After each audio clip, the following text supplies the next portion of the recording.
Halo teman-teman semuanya, apa kabar? Semoga dalam keadaan sehat semuanya. Amin. Bertemu lagi dengan Amin, saya amin ya Allah. dulu, terutama dalam program Dunia Kampus oleh jadi PNS. Kali ini kita akan terbang ke Kuwait dan sudah bersama kita salah satu anak muda kebanggaan Indonesia yang telah menyelesaikan studinya di Kuwait University di Kuwait tentunya. Langsung aja kita sapa Mas Muhammad Azam Mutaki atau yang biasa disapa dengan Mas Azam. Halo Mas Azam, Assalamualaikum. Waalaikumsalam warahmatullahi wabarakatuh. Hayyakumullah. Apa kabar Mas Azam? Alhamdulillah, bekhair. Gimana kabarnya, Mas? Alhamdulillah sehat juga Mas Azam. Makasih Mas Azam udah mau sharing di sini bagaimana perjuangan ya dan proses kuliah Mas Azam di Kuwait University. Ya, untuk itu kita persilahkan Mas Azam untuk memulai sharing sessionnya. Bismillahirrahmanirrahim. Assalamualaikum warahmatullahi wabarakatuh. Alhamdulillahirabbil alamin wassalatu wassalamu ala Rasulillah wa ala alihi washabihi ajmain amma ba'du. Uh, para pemirsa yang saya banggakan, alhamdulillah kali ini kita bisa bertemu di Zoom kali ini. Sebelumnya saya memperkenalkan diri, ta'arufkan diri dulu. Nama saya Muhammad Azam Mutaki, yang disapa Azam. Saya berasal dari Sukabumi, Jawa Barat. Alhamdulillah saya dapat beasiswa di negara Kuwait dan juga sudah selesai menjalankan studinya. Alhamdulillah wa syukur ala ni'mallah. Kali ini kita akan langsung bahas saja tentang beasiswa ke negara Kuwait dan juga trik-triknya dan sebagainya. Boleh? Bisa next langsung? Baik, Mas Azam sebelum kita mulai nih, Mas Azam di Kuwait University ambil jurusan apa Mas? Saya ini di Kuwait University ngambil jurusan sastra Arab, ngambil diploma. Diploma. Kan ada berbagai jurusan tuh Mas di Kuwait University. Kenapa Mas Azam pengen ngambilnya sastra Arab? Karena saya ingin memperdalam terlebih dahulu bahasa Arab, dan kedua, kalau ingin memahami kitab kuning, kita harus tahu dulu bahasa Arabnya, baik dari segi mufradatnya maupun kaidahnya, gramatikanya dan sebagainya. Baik, makasih. Mas Azam, kalau kita ingin belajar bahasa Arab kan nggak harus di Kuwait, Mas. Tapi kenapa Mas Azam itu sampai bisa ke Kuwait? Kenapa nggak di negara yang lain, Mas? Gimana ceritanya? Saya ini memang cita-cita pertama pengen keluar negeri, ke Mesir, ke Saudi dan sebagainya. Makanya ketika keluar SMA itu saya keluar SMA itu tahun 2017, terus saya buat paspor, terus terjemahin ijazah dan sebagainya untuk meraih beasiswa ke negara-negara Arab termasuk Mesir, Saudi Arabia dan sebagainya. Saya ini dijuluki oleh mereka ini disebut penjuru beasiswa, apa ya, pemburu beasiswa. Biasanya kan kalau kita ini pemburu mangsa, kalau ini pemburu beasiswa. Termasuk ke Kuwait juga. Alhamdulillah yang nyangkut itu, yang Allah takdirkan itu Kuwait. Alhamdulillah. Alhamdulillah. Berarti udah pernah coba beberapa dan lulus dan nggak lulus juga, Mas Azam? Ya mau lulus mau kagak saya nggak peduli. Siapa yang nerima saya duluan saya ambil. Gitu Ah, aja. baik. Makasih, Mas Azam.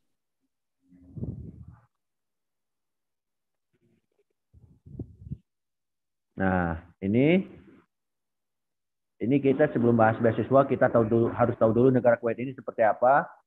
Negara Kuwait ini adalah salah satu negara yang bersistem monarki yang amat kaya. Dari mananya? Dari minyaknya, terus juga posisinya di pesisir Teluk Persia. Jadi kalau ke Kuwait itu ke laut itu paling gampang lah. Dan juga negara ini berbatasan langsung dengan Arab Saudi dan juga di Irak. Kemudian Kuwait ini mempunyai penduduk jumlahnya sekitar 4,2 juta jiwa, 1,3 juta orang asli, dan 2,9 itu orang pendatang. Jadi artinya orang aslinya itu cuma sejuta lebih lah. Oke. Nggak banyak, nggak ini gitulah. Lebih banyak Tapi yang pendatang lainnya ya? para pendatang. Betul sekali, banyak pendatang. Pendatang itu dari negara mana aja tuh, Mas Azam? Banyak kan? Banyak banyak pendatangnya, tapi rata-rata yang pendatang ke Kuwait tersebut rata-rata Pakistan, India, kemudian Bangladesh, terus juga orang Indonesia juga, orang Filipina dan sebagainya. Kalau orang Indonesia itu rata-rata pendatangnya sebagai perawat. Kalau orang Pakistan kan supir, terus OB dan sebagainya. Apa tuh? Pakistan, India, Bangladesh itu. Kebanyakan itu sih. Baik, Mas. Next. Nah, yang kita ketahui pertama, negara Kuwait tersebut yang pertama yang kita ketahui yang di benak-benak kita itu pertama negara tempat tinggalnya Syekh Mishari Rasyid Al-Afasi. Silakan buka di YouTube Syekh Mishari Rasyid Al-Afasi, itu yang suaranya merdu dan sebagainya. Nah, yang nomor satu itu ada foto dengan saya yang megang kantong itu beliau. Dan kedua, dan juga yang terkenal itu Syekh Fahad Al-Kandari, itu Syekh petualang keliling dunia termasuk Indonesia. Beliau orang Kuwait asli. Terus yang kedua, negara Kuwait itu yang kita kenal itu dari segi mata uangnya itu mata uang terbesar di dunia, dolar kalah. 1 dinar Kuwait itu sama dengan 47.500 atau juga 50.000. Jadi seperti itu. Kalau dulu ini 46.000, tapi sekarang 47.500. Wah, menarik. Oke, next. Nah, terus, nah ini tempat wisata yang kita perkenalkan kepada kalian semua. Yang pertama Kuwait Towers, yang kedua Masjid Kabir, yang ketiga Mall Avenues. Mall Avenues ini adalah mall yang termegah di Jazirah Arab. Jadi sejazirah Arab itu di Kuwait, di Avenues. Dan juga isinya pun juga, dagangannya pun juga mahal. Termasuk baju pun juga, ada yang 1 juta, ada yang 500.000, dan sebagainya. Kemudian ada pasar Mubarakiyah, itu pasar tradisional. Nah, kalau di kitanya, Tanah Abangnya lah. Tanah Abangnya kalau di kita itu. Nah, kalau yang Grand Mosque itu, Masjid Kabir itu Masjid Istiqlalnya. Masjid Istiqlalnya yang Grand Mosque. Nah itu alhamdulillah saya sudah mengunjungi, kecuali Kepulauan Palaika, Torek Raja Museum, dan Museum Nasional belum pernah. Nah itu. Tapi ke pusat kebudayaan cuma lewat doang. Nah ini saya perkenalkan tempat wisata di Kuwait. Nah ini sangat cocok untuk dikunjungi, bahkan berbulan madu pun juga insya Allah bisa. Gitu. Yap, Mas Azam, langsung. dari semua tempat wisata yang sudah pernah dikunjungi Mas Azam, mana yang menurut Mas Azam itu, wah, Masya Allah, ini luar biasa sekali? Kuwait Towers, saya pernah. Masjid Kabir, Grand Mosque, Avenues, Pasar Mubarakiyah, Pusat Kebudayaan Syekh Jaber. Itu saja yang saya kunjungi.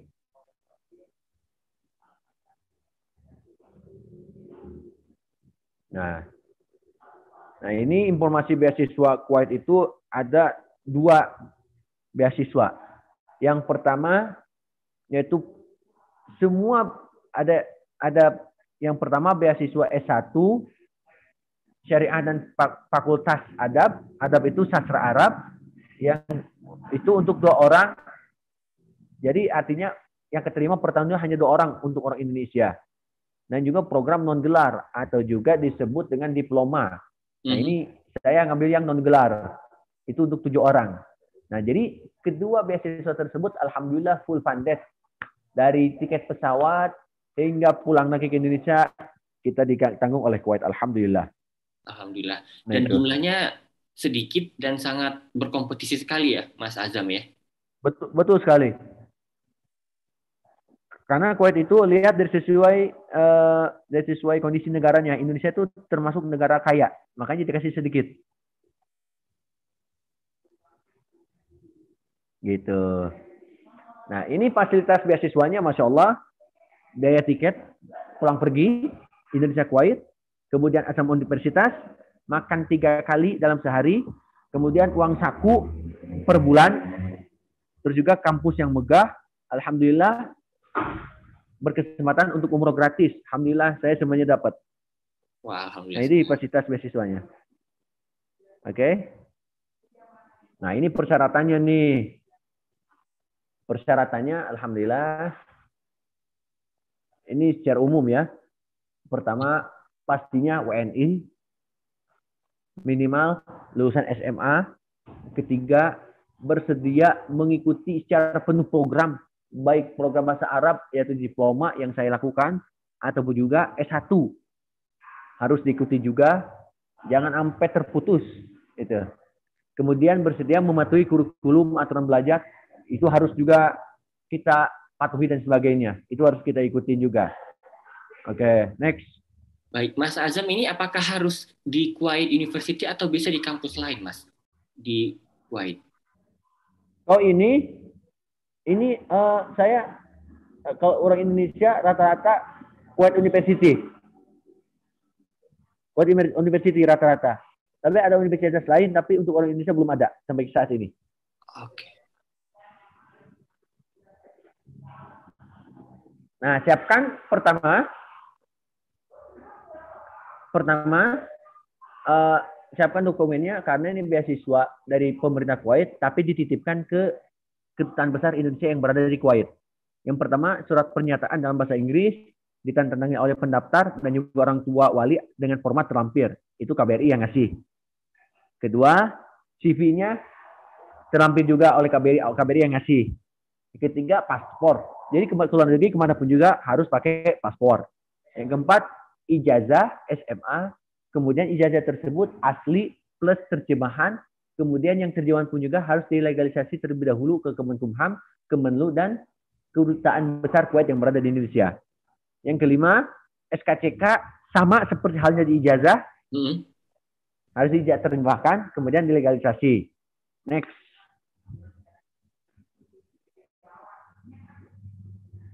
Nah, S1 pun juga sama, tapi hanya ada tambahan satu, yaitu semacam rapot. Semacam rapot. Rapot dari kelas 1 sampai kelas 3, itu ada. Oke. Nah. Dan kemudian tambahan yang keduanya itu diantaranya apa? Legalisasinya sebelum ke Kemenkumham, ke Kemendikbud dulu, atau Kemenak kalau Madrasah Aliyah. Nah, setelah itu, kemudian persyaratan selanjutnya itu surat keterangan sehat pakai bahasa Inggris maupun pakai bahasa Arab di rumah sakit masing-masing. Nah itu. Kemudian pas foto ukurannya 4x6 warna biru. Nah itu persyaratannya. Oke, next. Nah, tutorialnya gimana? Bagi yang belum punya paspor, buat paspor dulu. Kemudian setelah buat paspor, berkas-berkasnya harus diterjemahkan. Ijazah, SKCK, surat keterangan sehat ke dalam bahasa Arab. Setelah itu, kalau Mas Azam menerjemahkan ke bahasa Arab itu pakai penerjemah atau bagaimana, Mas? Saya pakai penerjemah tersumpah, tertera. Jadi penerjemahannya tersumpah. Jadi gak sembarangan saya sendiri yang menerjemahkan. Nah, setelah itu diterjemahkan ke bahasa Arab, delegasi Kemenkumham, Kemenlu, dan Ketubas di Jakarta. Kemudian setelah itu, kita scan semuanya. Dari nomor 1 sampai akhir, itu di-scan jadi satu PDF. Kemudian, seluruh itu kirimkan ke emailnya KBRI. Nah, tuh. Dikirim kepada KBRI. kuwait.kbri.kemenlu.go.id. Nah, itu. Oke, next. Masih ada? Nah, ini contoh surat pernyataan dari ortu dan CV. Nah, disediakan. Ini yang the one is my candidate itu adalah surat pernyataan. Surat pernyataan. Nah, nama, tanggal lahir, paspor, dan sebagainya, tanda tangan saya, dan juga tanda tangan orang tua. Mungkin tanda tangan kalian dengan tanda tangan orang tua. Nah, kemudian yang sebelahnya lagi, itu CV. Buat CV. Nama dan sebagainya, terus sekolah di mana dulu, ikut organisasi apa, kemudian prestasinya apa saja, dan sebagainya. Nah, udah gitu, udah. Masukin gitu. Oke. Mas Azam, masukin lah prestasi. Kenapa? Kalau dilihat di sini lebih gampang ya untuk membuat CV-nya karena sudah ada formatnya, dan di sini mereka minta pengalaman organisasi, dan kalau ada prestasi berarti ini semasa SMA atau kalau udah lulus pun SMA atau SMK, dan dan setara itu berarti kita harus banyak pengalaman ya Mas Azam ya. Betul sekali. Betul sekali. Oke. Nah, mungkin ada yang ditanyakan, Mas? Baik, makasih banyak Mas Azam. Bagaimana pengalamannya kuliah sastra Arab di Kuwait University? Alhamdulillah, saya ini kuliah di Kuwait ini udah luar biasa. Luar biasanya banyak sekali. Suka dukanya tetap ada, tapi hanya banyak sekali yang saya rasakan itu menyenangkan lah kalau di Kuwait itu, Masya Allah. Nah, saya ini selama di Kuwait ini, alhamdulillah sesuai keinginan yang luhur. Saya ingin kuliah di sana, ingin kuliah ini banyak sekali pengalamannya. Di antaranya bisa belajar tentang kebudayaan mereka seperti apa. Dan sebetulnya alhamdulillah sebelum saya berangkat ke luar negeri pun juga tahu ada istiadat itu seperti apa. Oke. Dan juga dermawannya amat luar biasa. Ya pokoknya lah wow lah, susah diceritainnya lah. Mas Azam bisa diceritakan sedikit Mas bagaimana kebudayaan orang-orang Kuwait? Orang Kuwait itu yang pertama senang apa? Senang menyapa orang yang tak dikenal. Jadi kalau saya lewat assalamualaikum itu. Kalau di kan jarang. Orang yang lain lewat aja jalan. Orang itu nyapa assalamualaikum. Dan semua. Yang kedua dari segi sedekah masih gemar sedekah lah. Kok ini uang kasih udah.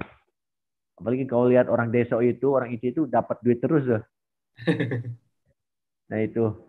Terus juga yang ketiga dari sisi menjamu tamu itu udah luar biasa. Oh gitu kan. Kalau di kan cuma kue doang. Kalau mereka kan kebulinya, nasinya, semua yang ini dikeluarin semua oleh pribumi itu kalau di Kuwait itu. Nah itu yang saya ceritain banyak sekali lah. Iya. Kalau masalah cuaca bagaimana di sana, Mas Azam? 2 musim. Musim panas itu mulai dari bulan Juli hingga dari bulan Juni hingga November. Kemudian dari November sampai Februari sampai Mei itu musim dingin. Nah, tapi ini ada tanda-tandanya. Kalau di Kuwait panas banget sampai 47 derajat. Kalau Wow. dingin dingin banget, tapi hanya saja gak ada salju. Oke. Nah, kemudian pergantian musim tersebut. Nah, pergantian musim tersebut itu 1 bulan 2 bulan. Sekarang nih di Kuwait bulan Maret. Di bulan Maret ini mau masuk musim panas. Pergantiannya kenapa? Hujan debu sampai April. Hujan debu. Nah, kemudian di bulan November tersebut pergantian dari musim panas ke musim dingin itu dengan hujan. Nah, gitu. Oke, menarik. Paham ya? Ya. Dan bagaimana kalau makanan di sana, Mas Azam? Makanannya kayak semacam kebulik, semacam kapsyah, terus juga nasi mandi, nasi bukhori, nasi Arab lah gitu kan. Dan alhamdulillah kalau saya itu dari dulu udah terbiasa lah makan makanan Arab itu karena di lingkungan saya itu banyak habaib yang apa tuh baik ngikutin acara habaib. Kalau habaib kan kalau acara itu makannya si kebuli nasi ini alhamdulillah. Tapi kalau di sana itu makannya itu orang Arab itu gak suka pedas. Jadi kalau KFC itu Oh, nggak sausnya suka saus pedas. tomat doang. Udah gitu dah. Oke, oke. Dan kalau Mas Azam sendiri sebagai penerima beasiswa di sana, masakkah atau belikah atau bagaimana, Mas? Disediain semua. Oke. Ini semua. Disediain semua. Makan tinggal makan. Baik, baik. Dan apa nih pesan yang ingin Mas Azam sampaikan kepada teman-teman yang ingin kuliah ke luar negeri, khususnya ke Kuwait? Ya, bismillah. Pesan saya pertama, ikhtiar sebanyak mungkin. Ikhtiar umpamanya jangan terlalu terpaku dengan satu negara yang kalian inginkan. Ke beberapa negara udah masukin kemana kayak masukin berkas ke sini ke situ. Saya dulu juga seperti itu. Ke Saudi masuk, ke Mesir masukin, semua masukin dan sebagainya. Itu pertama jangan terpaku dengan itu. Oh, yang penting usaha ikhtiar secara maksimal. Tapi jangan lupa banyakin doa sama Allah Subhanahu wa taala itu. Yang kedua minta doa. Saya berharap minta doa kepada kalian. Maksudnya kalian tetap minta doa kepada guru-guru para kiai, terutama sama orang tua. Banyakin doa sama Allah SWT. Nah, pesan itu pertama, biar semaksimal mungkin. Jangan terpaku dengan satu negara. Beberapa negara masukin semua. Gitu. Tapi jangan lupa banyakin doa sama Allah. Dan antaranya jangan sholat 5 waktu tepat waktu di awal waktu. Terus juga saat tahajud yang ditinggalin, sholat duha yang ditinggalin. Nah itu kekuatan doa itu amat luar biasa, insya Allah. Nah kedua jangan lupa mintalah doa kepada orang tua kalian, terus juga guru-guru juga, terutama para kiai. Saya berharap kepada kalian seperti itu. Nah gitu sih yang saya sampaikan. Baik. Dan yang terakhir nih, Mas Azam. Apa harapan seorang Muhammad Azam Mutaki untuk Indonesia yang lebih baik? Saya begini sih, untuk orang Indonesia, Indonesia ini negara tempat kelahiran saya. Ada istilah dalam menurut ulama, i'dadut tifli badaniyan wa aqliyan liyakuna nafi'an li nafsi wa li ghairihi. Kita ini sebagai warga Indonesia harus betul-betul mempersiapkan diri, baik mempersiapkan diri dan juga mempersiapkan generasi selanjutnya, baik dari segi jasmaninya, rohaninya, akliyahnya, dan sebagainya, agar menjadi insan yang bermanfaat bagi dirinya sendiri, maupun menjadi orang dan juga bermanfaat bagi orang lain. Nah itu yang pertama. Yang kedua, jalankanlah dakwah lewat versinya masing-masing. Oh saya kan hanya sebatas pengajar ngaji, guru ngaji. Saya cari gini lah. Mas juga punya pekerjaan ini dengan cara itulah. Itulah yang membuat memajukan negara. Dan juga mungkin juga kalau jadi dokter, cara dengan dokter ini seperti apa? Banyak sekali pokoknya. Kita ini semuanya adalah pendai. Gitu aja. Kita ini semua pendai. Dokter pendai, pegiat medsos pendai, semua pendai. Kita itu bukan hanya tugas seorang ustadz. Tapi semua itu pendai semua. Ud'u ila sabil rabbika bil hikmati wal mau'izatil hasanah. Dakwahilah ke jalan Allah Subhanahu wa taala. Dan juga dengan lembut dan mau'izatil hasanah. Nah gitu. Nah segitu saja. Makasih banyak Mas Azam, apa yang disaringkan tadi alhamdulillah. Terima kasih banyak waktunya. Kita doakan semoga sukses untuk karirnya, untuk pendidikannya Mas Azam dan kegiatannya ke depannya. Okay. Alhamdulillah, makasih banyak. Dan teman-teman, terima kasih banyak yang sudah menyaksikan apa tadi yang disaringkan oleh Mas Azam. Semoga apa yang disaringkan oleh Mas Azam tadi memberikan informasi ya, manfaat, inspirasi buat teman-teman agar teman-teman tetap ya berjuang untuk bisa meraih mimpinya kuliah ke luar negeri, khususnya ke Kuwait. Dan semakin banyak Indonesia yang kuliah ke luar negeri. Amin. Ya Allah, ya Allah. Amin ya Rabbal Alamin. Mas Azam, makasih banyak sekali lagi. Dan sama-sama ya Allah. Dan juga mohon maaf kalau ada kesalahan dan juga mungkin sekarang waktunya banyak banget padat kalau di bulan Syaban gini. Mohon maaf banget. Iya, sama-sama Mas Azam. Saya Gulo dan seluruh tim dari Jadi PNS mengucapkan terima kasih dan sampai jumpa dalam program Dunia Kampus maupun program lainnya oleh Jadi PNS. Ya Allah.